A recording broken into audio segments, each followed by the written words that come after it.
Boa tarde, pessoal. Agora daremos continuação aos vídeos da matéria de Estatística para a Administração. Nesta aula, iremos abordar o tema Medidas Descritivas Numéricas, através da resolução do seguinte exercício. Os dados a seguir correspondem aos valores de mercado em 28 de fevereiro de 2002 de 8 empresas de aeronaves e defesa, incluídas no SEP500 de 2002. Antes de prosseguir com a leitura, é importante salientar que esse conjunto é um conjunto amostral, porque ele pede somente 8 empresas de todas as empresas incluídas no SP500. Somente 8 vão ser analisadas, então é um conjunto amostral. Ele seria um conjunto populacional se ele pedisse todas as empresas incluídas, mas como o exercício pede somente 8, então é um conjunto amostral. Aqui ele mostra os valores de mercado das respectivas empresas e pede para encontrarmos a amplitude, a variância e o desvio padrão. Nós iremos resolver esse exercício através do Google Colab. Então, para dar continuidade, é importante que você esteja logado em uma conta do Google. Aqui eu já estou logado no Gmail. Então, você digita Colab na barra de navegação e clica no primeiro link que aparecer. Aqui você já vai estar no ambiente. Então, você clica em Novo Notebook.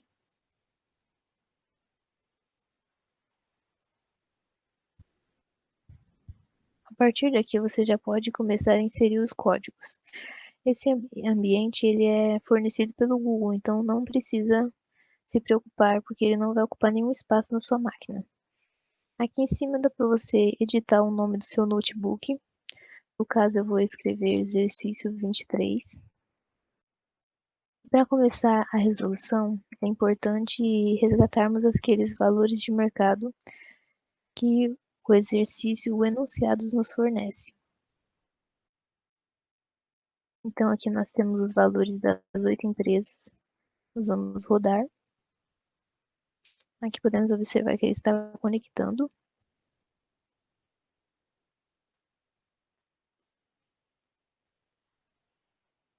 E aqui ele já gerou. Os valores já estão salvos na memória. Então, para adicionar uma nova célula, você clica em mais código. E agora nós vamos pegar aqueles valores que nós adicionamos e transformar em uma tabela. Para isso, nós vamos utilizar esse código, import pandas spd. Data frame, no caso da coluna, nós colocamos o nome que nós queremos dar a essa coluna, que seria valores de mercado. E aqui segue o nome das empresas, das 8 empresas, sempre separado por vírgulas. O data frame é uma estrutura bidimensional de dado que ele fornece como se fosse uma planilha. Pandas é a biblioteca, então ele está importando da biblioteca para gerar essa planilha. Como nós já geramos a planilha, apareceu o nome das empresas que nós colocamos aqui, com os seguintes valores numéricos aqui. É importante salientar que esses valores devem estar em ordem, ou seja, o primeiro nome corresponde ao primeiro valor e assim por diante, porque senão ele vai gerar o nome da empresa com o valor errado. Então é importante que esses dois campos estejam em ordem. Aqui nós precisamos adicionar um novo código. E aqui daremos início para calcular o que o exercício pede, que seria a variância, o desvio padrão e a amplitude. Para isso, nós vamos utilizar o seguinte código. Variância igual a df.loc. Aqui nós vamos indicar quais valores nós queremos pegar. Então, nós vamos pegar os valores da coluna denominada valores de mercado. Aqui a abreviação de variância, abreviação de desvio padrão.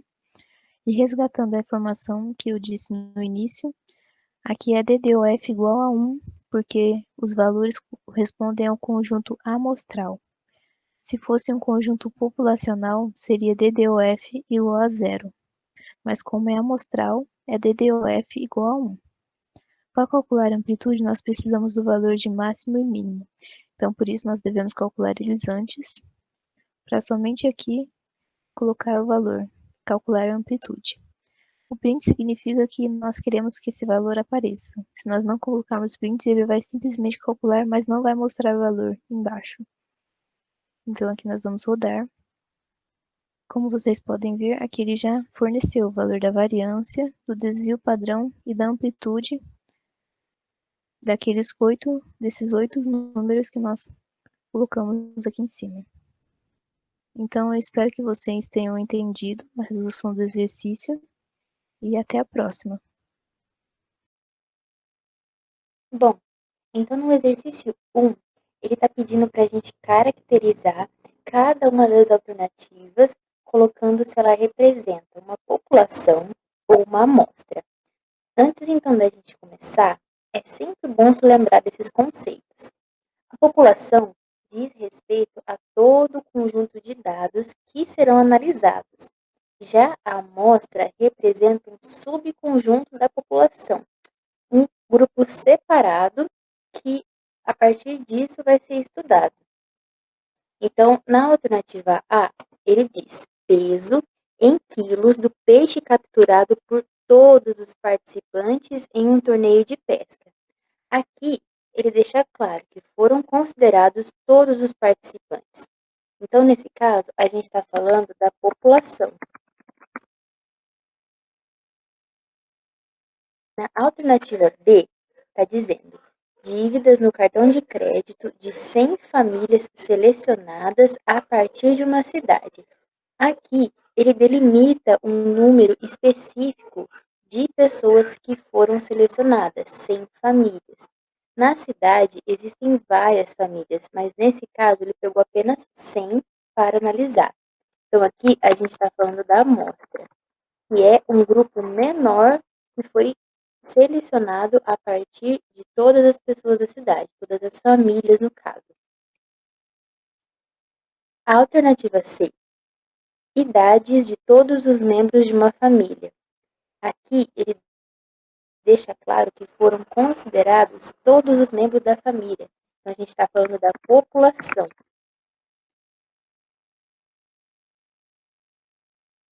Se fosse, por exemplo, considerado apenas pessoas com mais de 10 anos ou algum tipo de restrição, a gente estaria falando de uma amostra. Na alternativa D, quantia gasta por 200 cidadãos idosos em uma grande cidade, com remédios prescritos pelo médico. Aqui, ele também deixou claro um número específico de pessoas que foram estudadas, 200 cidadãos.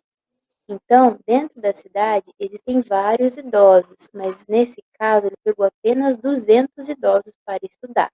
Então, aqui a gente está falando da amostra.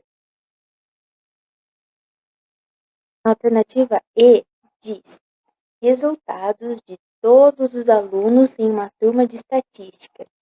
Nesse caso, ele também deixa claro que está analisando todos os alunos, sem nenhum tipo de grupo específico ou de restrição. Então, aqui, a gente está falando da população de alunos na turma de estatística, ou seja, todos os alunos.